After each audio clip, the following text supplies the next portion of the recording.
Hey, welcome back to the channel. Just got back from a week of vacation and I want to show you what a real lawn looks like after you've been gone for a week. Let me show you the lawn, let me show you what the problems are, and we'll talk a little bit about what I'm going to do to address these issues. Alrighty, let's go check it out. So we've been back for one day now, and first glance, probably thinking, hey, it doesn't look too bad, does it? And that was kind of my thoughts, you know.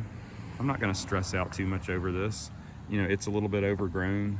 It definitely needs to be mowed, so we'll take care of that today. But I want to show you issue number one, and this actually is not specific to my lawn and being gone for a week. This is an issue that I have been battling now for a couple of seasons. So it's this ugly weed right here. I believe this weed to be a weed called chamber bitter. Let me pull this one out and show it to you. It doesn't have a very deep root system, so first off, you can pull it out.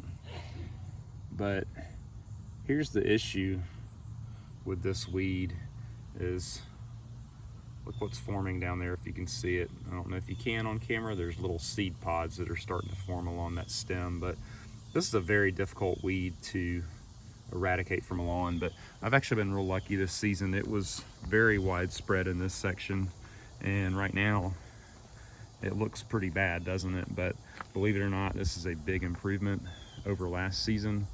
I'll talk about how I achieved that improvement and, you know, what kind of things I'm going to do about this weed. But let me show you what the other problem right now that I'm having in the lawn is.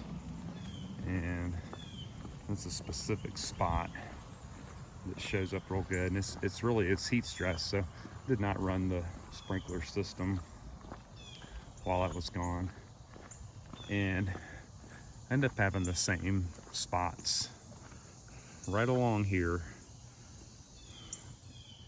You can see some brown.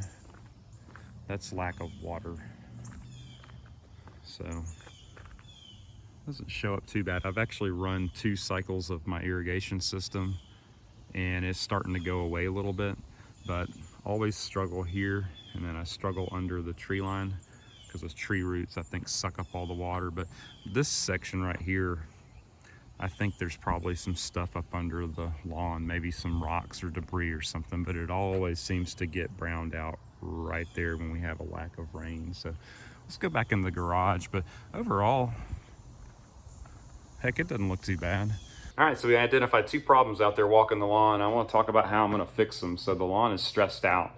It's dry coming out of vacation. I already started irrigating the lawn, but this is where I'm going to break away from the typical YouTube advice. And deep and infrequent watering is not going to happen. It's going to be frequent and short watering. So the exact opposite. I'm going to water the front lawn every single day. It's going to water at 5:30, you know, dark 30. And it's going to water very short amounts of time because it is watering every day.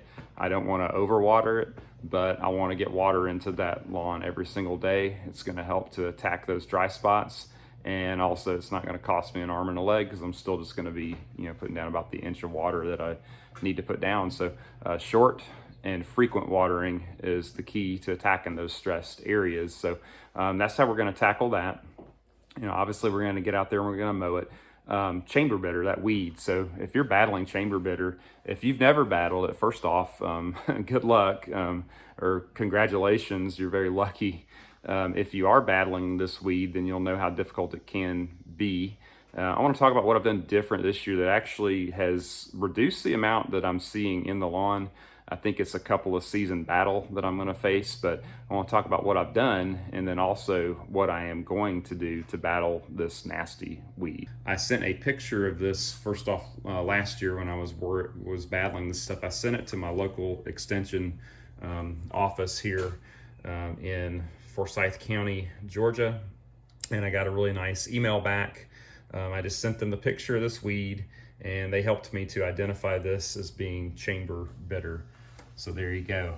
And they also, with that, sent several really great articles from the UGA extension that really kind of just, you know, talked about how you're going to battle this stuff. So first thing I did in April is I put down this season-long weed control from Bio Advanced, And there's a specific reason why I put this product down on the lawn, and it is right there. If you can see the second ingredient down, it's called azoxybin.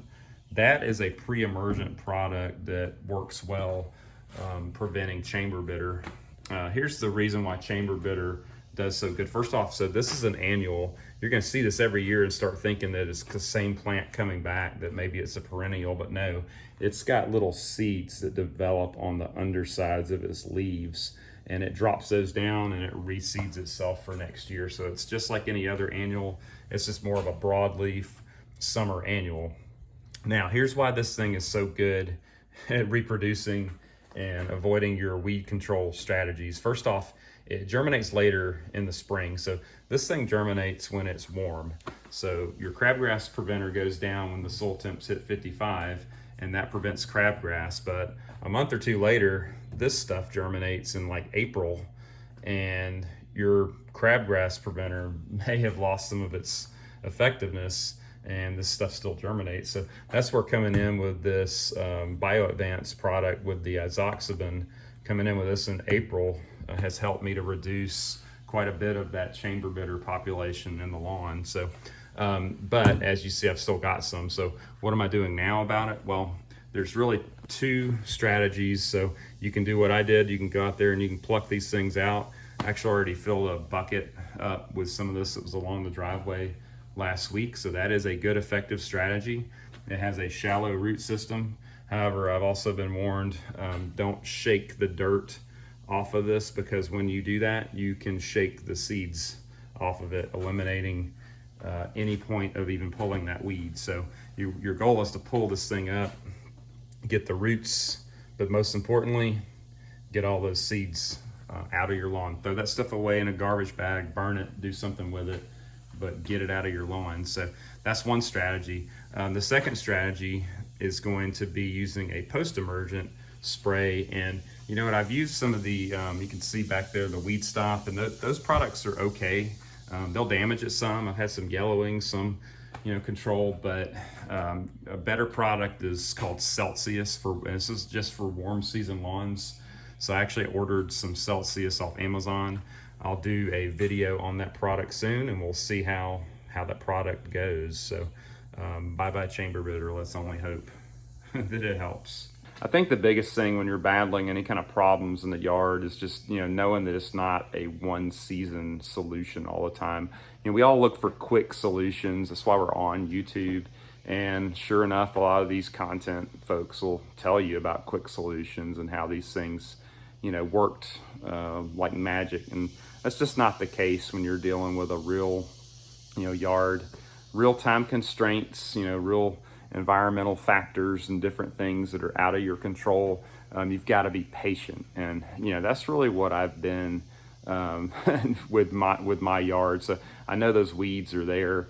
I've battled them for a couple of seasons, but I'm taking a proactive approach now, and I'm seeing reduction. So I do expect over the next couple of seasons I'll start seeing less and less of that chamber bitter. But ultimately, one of the biggest things I cannot control right now is the fact that chamber bitter seems to love the thinner areas of the Bermuda. So it's like any other weed, it's opportunistic. So it pops up in those areas that are not very strong, and fixing those areas is the best solution. But my areas are weak on the Bermuda because of shade. So I cannot just go around and get rid of all the trees and the house and all the things that provide shade. So at some point, I think replacing certain areas of my Bermuda with some newer, improved varieties would be the ultimate solution. So, I'm really interested in a Bermuda variety called Tiff Tough. So it's an improved, it's a big improvement over the common Tiffway 419, which is a hybrid Bermuda you see a lot of builders put in. And it's extremely common in Georgia because that's where the stuff was developed. And Tiff Tough is kind of a newer, improved. It's supposed to use less water. It's supposed to be better shade tolerance. So, really interested to get my hands on a couple rolls of that at some point and maybe just test it on some of the fringes of my yard. So if you'd be interested in seeing me do that in a video, comment down below, or if you just have experience with Tiff Tough, how do you like it?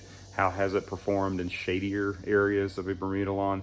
I'd be interested to hear your thoughts on that. So I'm going to end the video on that. So if you're planning a vacation, I guess the moral of this whole story is, just mow that lawn and water it before you leave. Come on back and do what you normally would do. Assess the yard, make a game plan for how you're going to tackle any kind of heat stress, drought stress.